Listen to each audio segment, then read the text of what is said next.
Intro. Requiem for a Dream is a movie that shows how abusing drugs and relying on them for living a euphoric life can actually hurt people in the long run. This can be done physically or emotionally or both, but overall, abusing drugs over time affects any human, and there is no exceptions to this really.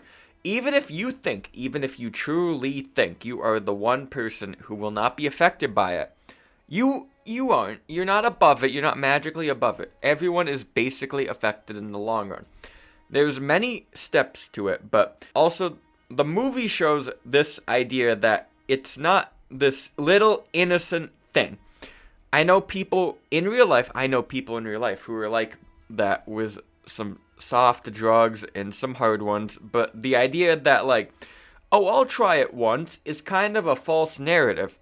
It's one that's built out of innocence and not knowing the true effects of what drugs can do to you in the end over the long run. But first, before we get to that, we should probably know the story of the movie first, so we have some context behind this. We start off by seeing this old lady named Sarah, who is somebody who watches TV, which is typical, but she watches her little reality TV show as her son Harry and his friend go deal heroin. As you do. Harry wants to open a clothing store with Marion, because yeah, that's what you do when you, are together. Tyrone does it so that he can, quote unquote, one day escape the ghetto. These are real goals that they have. These are actual goals, which are made to improve their lives. But then Sarah gets a call to be on her little reality TV show that she watches, the one she loves. Probably a prank call, but she goes on a diet to get skinnier to fit in a red dress to look oh so pretty on the show. So then her friend is like, you should go see a physician. And following that advice, she does. And then she gets prescribed amphetamines. She takes them and starts having more energy because she's losing weight fast. Don't worry about the timing. Harry gets nervous because she is kind of abusing them over time. Sarah says she likes the increased admiration from her friends, since that's all that matters, that she's getting attention. Sarah takes more amphetamines because she's nervous about the invitation, which puts her into psychosis. But Tyrone is caught and arrested when he was near a shootout between drug traffickers and the mafia. So Harry bails him out, but now, where will they get their heroin? Their little, drug. Their little drug they sell. They're able to find out a large shipment is on the way from Florida, but it costs more to buy it. Harry then gets Marion to do prostitution so that she can get more money, but that and her withdrawal symptoms are starting to get to her. But continuing to Sarah, her reality is being shifted as she genuinely thinks she's on TV, but all the people are laughing at her when she's on TV. Like the whole audience is going ha ha ha and laughing at her. Sarah then goes to an agency being like, when will I be on TV? Guys, when will I be on the show? And then they put her in the psych ward, the big ward, where she does the fun electric therapy. But unluckily for Harry and Tyrone, they didn't get heroin, so they have to go to Miami. Straight up Miami. But Harry's arm is kind of in a state where it's not getting blood. You know, your arm does need blood. It's called a gangrenous state, or a gangrenous state. It's one of those medical terms. That's what you need to know. The doctor narcs Harry out as being a drug dealer when he and Tyrone stop at the hospital. HIPAA violations if this was today, by the way. That means they're both arrested now. Whoopsie daisies. Marion now works for a pimp and does that activity for money. That one, you know which one. Sarah's in a catatonic state, and so she can't do much. She's kind of stuck. Harry's arm has been amputated, and he starts to cry, and Tyrone experiences racism in prison, as you do. So, at the end, we see everyone curl up into a fetal position, with her hoping that Harry is successful, and will visit her, Sarah, on the game show when she appears on it. But then, that's it. Everyone's stuck, and the credits roll to the sad ending.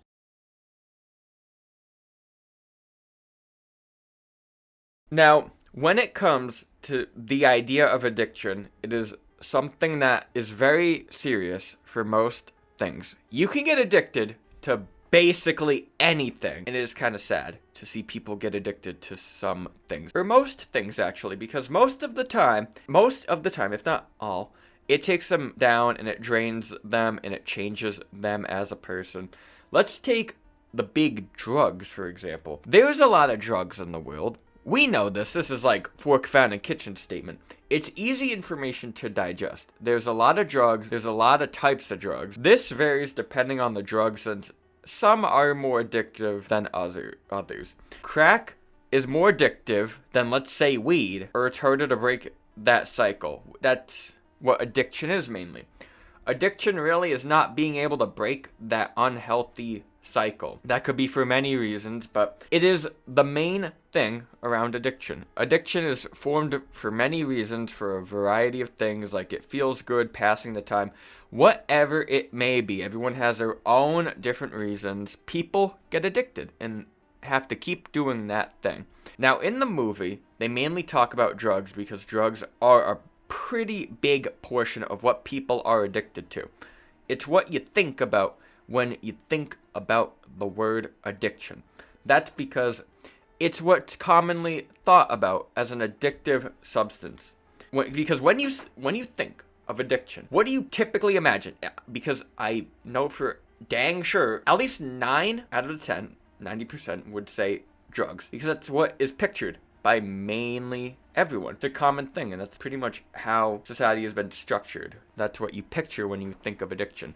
Addiction also has been given the stigma where people who are addicted to something can just pull themselves up by their bootstraps. That's my favorite saying. That people can just pull themselves up by their bootstraps. Because what is a bootstrap? Like, in the modern day and age, what's a bootstrap? Because also this saying doesn't work anymore. People with addiction sometimes, not always, just can't admit that they are addicted to anything or the thing that they're addicted to. It's just something that is a problem when people can't do it, but it does happen, like a good amount. Now, when it comes to why they can't admit that they're addicted to something, it could be for many reasons. It could be for ego, it could be for not being able to admit that they are addicted, whatever it may be. I've seen the ego part a little bit, really a good amount, with some friends that I talk to. They're the big stoner type. They smoke weed, they vape, they do all these different things that would be considered vices in the modern day. Then one day, they were like, nah, let's try something different, something maybe harder. Because that's what addiction does. Addiction kind of gets you to the point where the extreme for you just kind of becomes the new norm over time because you've just constantly been exposed to it. You have to always have more and more to get that high. So those friends, they went and they did shrooms basically and got that strong high. Now, I can deal with people smoking weed because yeah, it just smells like skunk. It like is okay. But it's very hard to die from unless it's literally laced. You probably will not die.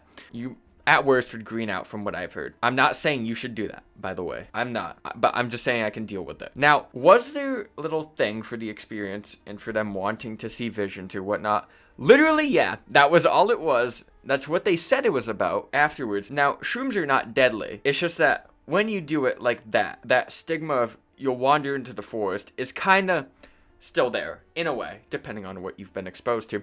It's born from worry, from people's past experiences, and also just the media that's consumed, like, for example, perks of being a wallflower, where these drugs are seen as something that affects your mental health.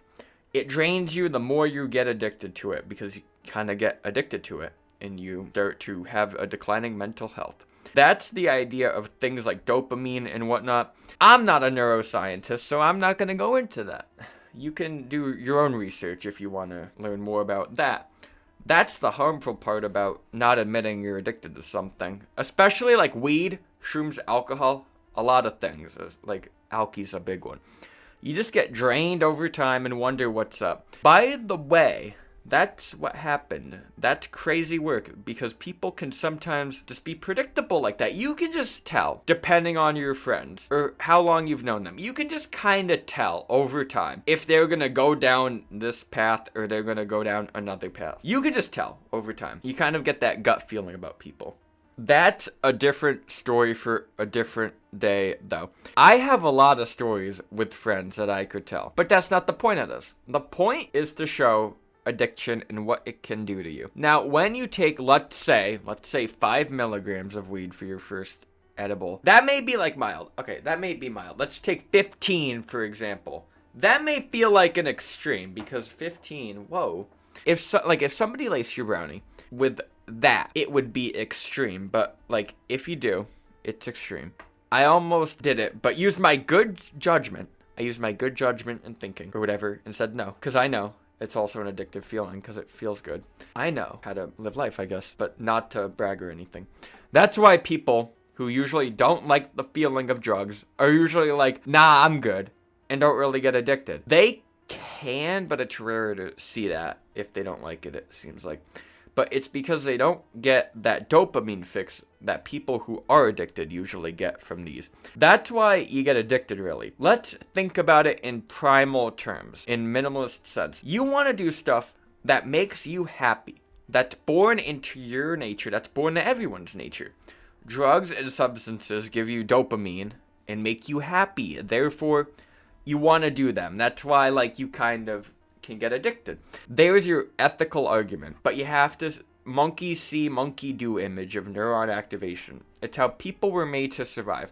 That's how most animals are made to survive in the wild. But that's the reason why you get addicted in simple terms. So there's that.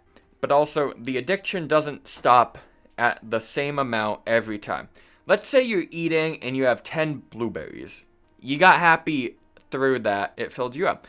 Then, like, over time, you keep eating 10 blueberries. And then one time, you eat 10 blueberries, and you get used to it. Next time, after you're used to it, you're like, yeah, 10 blueberries was good, but now I kind of want more. I need more dopamine because I'm used to that. So your goalpost kind of moves to maybe like 15 or 20 blueberries. Now when you apply that to the idea of weed, it's similar. Just replace blueberries with, like, milligrams, I guess. Like, that's what I'm imagining. You get the same idea. And that is sadly where addiction comes from and where it's often kept in the cycle of it, really, overall. There's no universal way to get over addiction. In the movie, that's what happens to all these different characters. They don't get over their addictions and they all realize that their life is about to go downhill kind of quickly. It's the sad ending to the movie, but it's kind of realistic. Sometimes people don't overcome their addictions, even if they realize they are addicted to it. It's because of many reasons, like how in most rural places or sometimes even cities, there aren't really a lot of places in person that can help them. There's resources, though, online and all that, but sometimes not the ones they need or anything like that. Accountability and forming a community are big parts of the recovering process, or at least are for the ones who tell their story and whatnot. But that's for someone else to talk about because it doesn't feel like my place because I've never done drugs. And so that's for someone else. You can probably look that up too if you want to go into that. The addiction in this movie, though, is one that the characters don't come back from. They are stuck down in this rabbit hole, which serves as a warning. Like, you might not want to get stuck in this world that's different. It'll hurt you in the long run. We all know this. We all saw it. That is why people also have an addiction. That reality they live in isn't good enough for them. Sometimes people aren't living the best life. I think that's like just a fork found in kitchen statement. Not everyone lives the life they want to live. That's just what happens. So they want to escape to this false reality and make it just a little bit better. It's just like this happy thing. A better reality is better than a bad one. That's what the word better means after all. Better means better. Some sayings I have heard also is, nobody is getting hurt except me, or something along those lines, which is kind of sad and tragic to hear, if we're being honest. It's like I kind of get sad whenever somebody says that when pointed out about, like, their habits. But that's something you hear because that's a way to like cope with what they do, I guess. It's sad to hear because nobody should be hurt in the first place. The idea of pain is something we don't like because it is bad for us. We usually hate to see people in pain, we hate to be in pain, and that's what empathy mainly is, because we don't like seeing people in pain. And so we don't like seeing that, and we care about getting people out of that situation. So we kind of do that because we know how it ends. We know how pain ends. They know how it'll end if it gets worse. And it's about avoiding that idea. Avoiding the idea of death, because we don't want to see anyone we like die or even be hurt, because we know we won't get them back. And that's the sad part about it. People can drink themselves or use themselves to death with most substances because long-term health effects are what get to them. Liver stuff for alcohol, and then lung stuff for cigarettes, and then other stuff for other substances. Usually mental health stuff. Addiction is something that people don't like to see, and some people have trouble escaping because that different reality feels so good, and that's what it usually is about, really. But the movie is about realizing that there is pain, but you cannot get addicted to these substances because that pain will only grow further in your life if you get addicted to them. And it's a message about avoiding addiction like that. Now, the music in the movie is one that gives off a big, scary vibe. It's this fast, psychotic sounding soundtrack where every sound puts you forward in your seat. It makes you feel like you're on drugs, and in this sense of not being able to keep a steady rhythm, that's what the strings do, as they also feel like they have weird notes. It gives it this fun but scary vibe. But one song that stands out is Lux Eterna. It's the song that's famous from the movie, since trailers and stuff use it all the time. It doesn't fit with the fast editing and fast music as mentioned before, but it feels like a trailer song and like an old song. It's probably the most known track off of the soundtrack, but it's not my personal favorite from it, but there are good songs on here. I like the chaotic sounds from the soundtrack, but it's good. You can probably save it to your playlist if you like it, but as for the numbers, the movie did good there too. It had a $4.5 million budget and made $7.4 million in the box office. So not a lot of people saw the movie at launch, but later on people did. But on IMDb it has an 8.3 out of 10, which puts it at the 92nd highest rated movie on there as of now. On Metacritic it has a 71, which is good, and on Letterboxd it has a 4.1 out of 5, which means it's an 8.2 out of 10 in reality. On Rotten Tomatoes, it has an 80%, which is good for a movie, since that means 80% of people thought it was good. But overall, people thought it was a good movie, which shows that it was able to do the message well. Overall, Requiem for a Dream is a movie that does a haunting job, big word, haunting, at showing the true realities of some people with addiction. The movie is a disturbing watch if you're not prepared for it, though, so it might be a hard watch. You could watch it, but remember that. I'm in the boat of people that really liked the movie, but it might be a while before I start to rewatch it because of the themes and like that. I was not expecting it to be the way it was when I first watched it, so it kind of hit me. I would personally give the movie a 10 out of 10. Rare sight, but I'd put it below Perks of Being a Wallflower. You should watch the movie, though, to form your own opinions. And if you have watched the movie, you can comment your thoughts down below if you want to, like use your First Amendment right. But that's about it. Please like and subscribe. Pretty please.